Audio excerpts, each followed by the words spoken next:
remains a medical professional, and you should always consult a professional about your pregnancy, including inductions. The information I am providing today is from my doctor about my induction. So it may not always go the way that she has given me for you, but at least you guys have a little bit more information. And my camera is very tilted. There we go.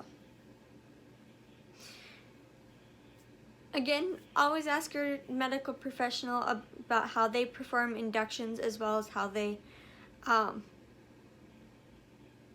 determine to do an induction, the risk and the benefits. So let's get started. So an induction is when your doctor helps your uterus contract or gives you medications to cause contractions before you naturally go into labor.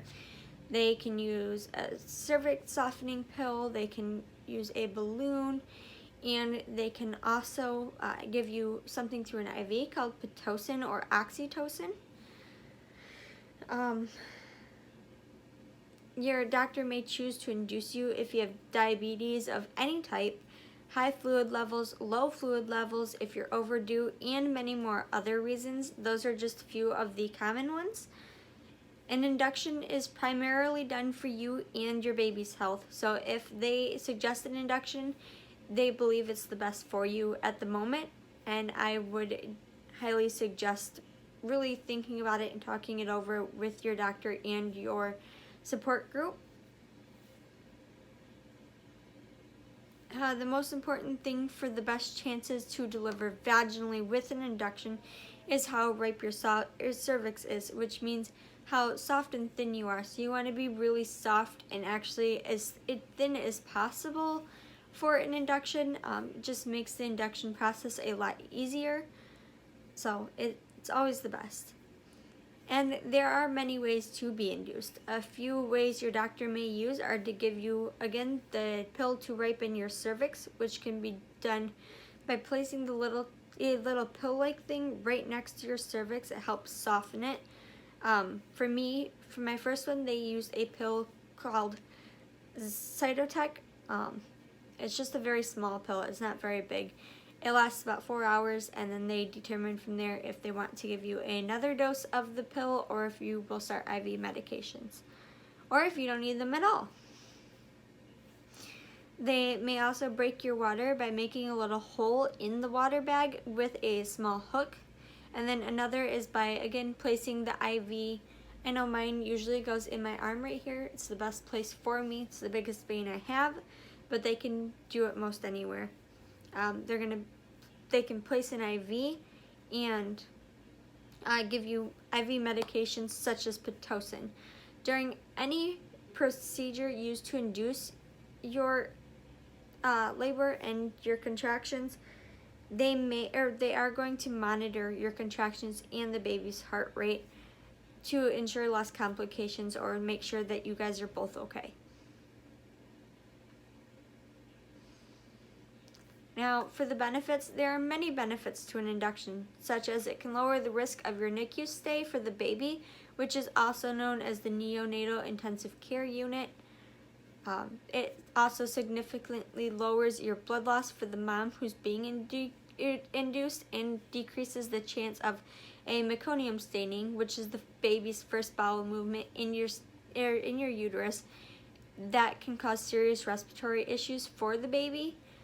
But an induction after 39 weeks is safe and effective, even without other pregnancy complications. So for me, I have gestational diabetes in this pregnancy and polyhydramnios, so I have quite a few complications which make it so I have to be induced, which will be at exactly 39 weeks on Wednesday the 11th. So that's for me it's very nice. I had planned an induction with my first as well. He was at 37 and 1. So I'm very excited to be able to have this baby tomorrow. The risks. Despite all of the benefits of an induction, there are some serious risks involved as well. Some of them could be you could experience a failed induction, although 75% of first-time moms will have a successful vaginal delivery, which means the induction doesn't fail. Oop, I moved my page. Which means the induction doesn't fail. Your baby's heart rate can be low from the medications used during the induction because they can cause abnormal or excessive contractions. I know with my Pitocin contractions, with my first, they were awful. Something else to know is an induction might not be for you, especially if you've had a C-section with a classical incision in a pregnancy prior, or a major surgery to your uterus. They can cause severe complications and can result in another C-section. I'm out of breath for some reason. If you have placenta previa, which means your placenta is blocking your cervix, or if your baby is butt first, which is called breech, or sideways, which is a transverse lie. Both of these can be very hard to deliver and can also end in a C-section. So afterwards, like I stated in the beginning, most inductions do lead to a successful vaginal delivery, but can also lead to a C-section. If the induction fails and ends in a C-section, your doctor should discuss and guide you in deciding if you want to attempt a vaginal delivery in any other pregnancies you may have after this one, or if you want to schedule repeat C-sections. Again, please consult your doctor to determine if an induction is safe for you, and always discuss the risks and benefits, because information can be changed upon more research and studies.